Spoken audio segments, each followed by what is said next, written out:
Everybody, Dark Inception back in for another video. This video is going to be part 2 to my comic collection video. If you saw part 1, you saw that I showed you all the titles I collected, and I showed you most of the highlights from this long box. I didn't show every single issue, but I showed you guys a lot of key issues. So for this part, I'm going to be doing the same for this long box. And if you notice, now this one looks a little more empty because I pulled a lot of issues out. We have this giant stack right here. So, so today you'll be seeing a lot of my key issues that are in the title Spectacular Spider-Man, Web of Spider-Man, Spider-Man, Spider-Man Team-Ups, Sensational Spider-Man, Friendly Neighborhood Spider-Man, Avenging Spider-Man, Scarlet Spider, and Venom. And I have the lighting the best I can do. So, without further ado, here it goes. Just fix that. Okay. This pile is going to be a little too big to lift up, so I'm just going to pull out the issues one by one. So, first starting with the Spectacular series, I have issue 1. It's in really good condition. I got it for a good price. The guy gave me a Mylar cover with it. Mylar's like a thicker plastic. I apologize for the noise. It's just, all the issues are like, stay. So it came in a Mylar plastic cover, and the Mylar is, thicker, and, it's nice. The Mylar covers are expensive, so I'm glad I got one for free, and, so that's the issue there. Then I have, I'll just pull both of these up. Then I have Spectacular Spider-Man number 2 and number 4. I don't have number 3 yet, but I have these. So these are some of my earliest Spectaculars. Spectacular Spider-Man, really early ones, are becoming harder to find, especially number 1. Spectacular Spider-Man 87. This is where Peter unmasks himself for Black Cat. Spectacular Spider-Man 99, the first appearance of the Spot. Really like that villain. He didn't make my top 5 list, but I really like him. He's definitely within my top 10. Let me pull all 4 of these up here. Amazing 107, or not amazing, Spectacular 107 through 110. This is the whole death of Gene D. Wolfe story arc. So we have this issue where he's in the cloth black suit. This is the next part where he's dodging Sin Eater's gun, and it's like hitting a crowd. Then we have he's like on the. I really like that cover. Sorry for the glare. Then we got this one, and Daredevil's in this arc, and I really like how Daredevil fights Spider-Man, and although Daredevil's like outmatched, he uses Spider-Man's like own anger against him, so Spider-Man's own like fatigue and stamina and anger like knocks him out, so Daredevil ends up winning the fight. I really like that. Then I got Spectacular 131 and 132. These are part of the whole Kraven's Last Hunt story arc, and you see Vermin on both covers. Really like the cover art for the whole story arc. We got Spectacular 158. This is where Spider-Man first gets his cosmic powers. Good issue. And I showed you yesterday the one where he becomes Captain Universe. Spectacular number 200. This is the death of Harry Osborn. Has like a holographic cover there if you see like the webbing. Spectacular 226. This is where as you guys know, Peter Parker is the real Spider-Man, but this is where Peter's thought to be the clone, and Peter basically snaps, and him and Ben end up getting into this fight. I like it. A lot of people don't like Clone Saga, but I love the Clone Saga, and I love Ben Reilly as a character. He's one of my favorite characters. Then I have one of the annuals. I have a few annuals, but I kind of like this one. This is where Gwen returns as a clone. And then we're going to the Web of section. So we got Web of Spider-Man #1. This is the issue where Peter pulled off the symbiote suit with the church towers and everything, and you don't really see it go on to Eddie Brock. All you see in this issue is it disintegrates. Actually, there is an issue I forgot to pull out, so let me go get that. There was actually a few issues I forgot to pull out. This is Web of number 18. This is the first cameo of Venom. Peter gets pushed into a train, and he's not really, his spider sense didn't detect it, so he's not really sure who did it. And I really like that. No, one more issue I guess I want to pull out. This is the issue with Spider-Hulk. It's Web of number 70. Spider-Hulk. Okay, so moving on. Then we got 2 more parts of Kraven the Last Hunt. I love this. Is probably my favorite out of all of the covers. It's Spider-Man coming out of the grave. Love that cover. And there's that one. I might run out of time during this video, so I might have to break this into another part, but let's see what I can do. Now we're getting into the Spider-Man section, now that we're out of the Web of section. Let me just move this over. So this was started by Todd McFarlane, and I really like the art. Todd McFarlane's great. This cover has been varianted multiple times, and it's been homaged multiple times. So yeah, here we got the classic Torment Part 1 cover.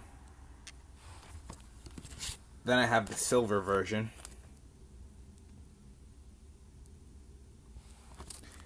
Then I have the gold version.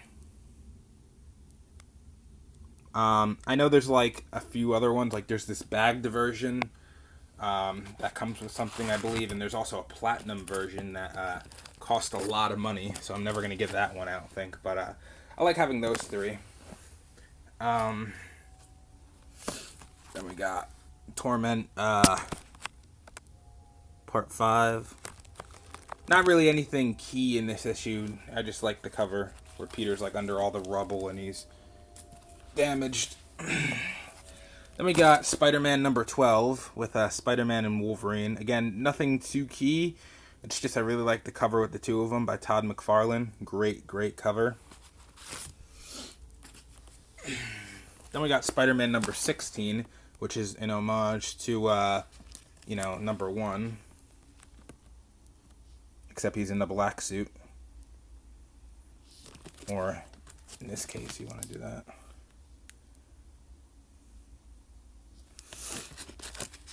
Move these to the floor. I'm running out of room up here.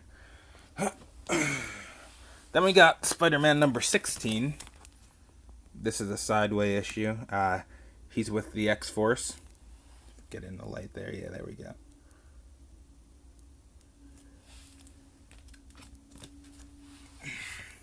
We got Spider-Man number 24. This is with Doppelganger and Demogoblin and the Hobgoblin. You might recognize these 2 if you ever read Maximum Carnage. These 2 aren't really overly familiar characters outside of that, but if you've seen Maximum Carnage, and I believe it's the Infinity War, you might recognize them, I should say. Just move this over. Sorry. Okay. So then we got Spider-Man number 25 with the whole Phoenix Force. The one that merged with Jean Grey. Well, joined Spider-Man and became Spider-Phoenix for a short time.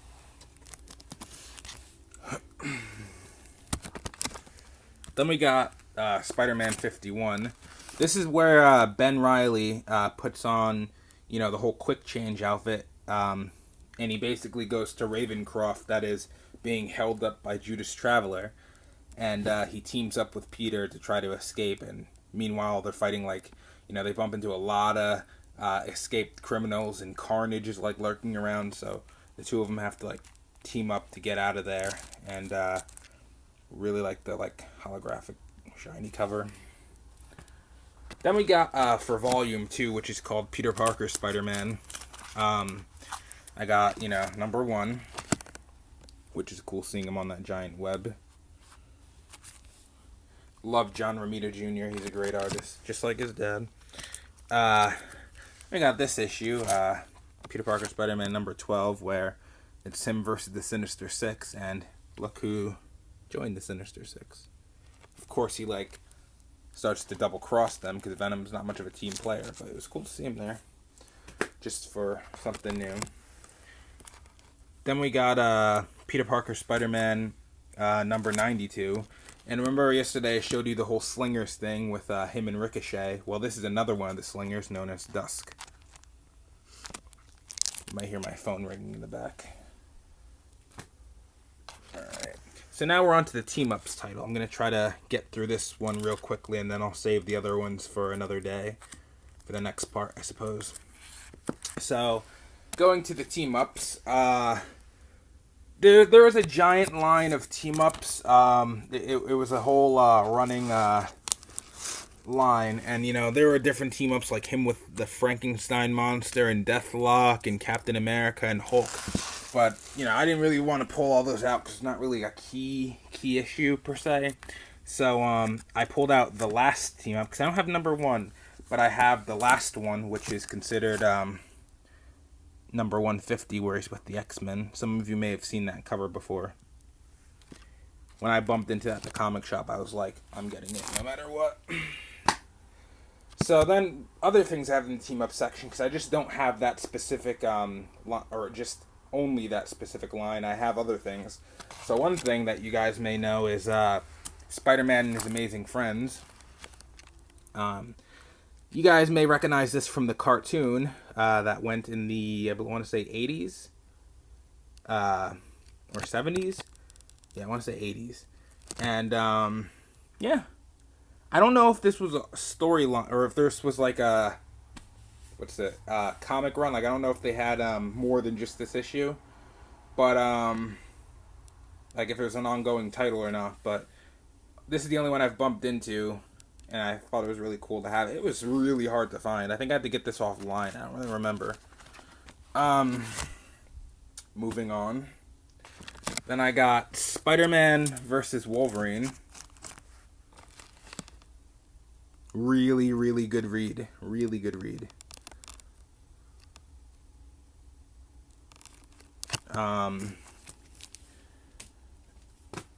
I also have some Secret Wars books, but the only Secret Wars worth pulling out is the one everyone knows, Secret Wars number 8.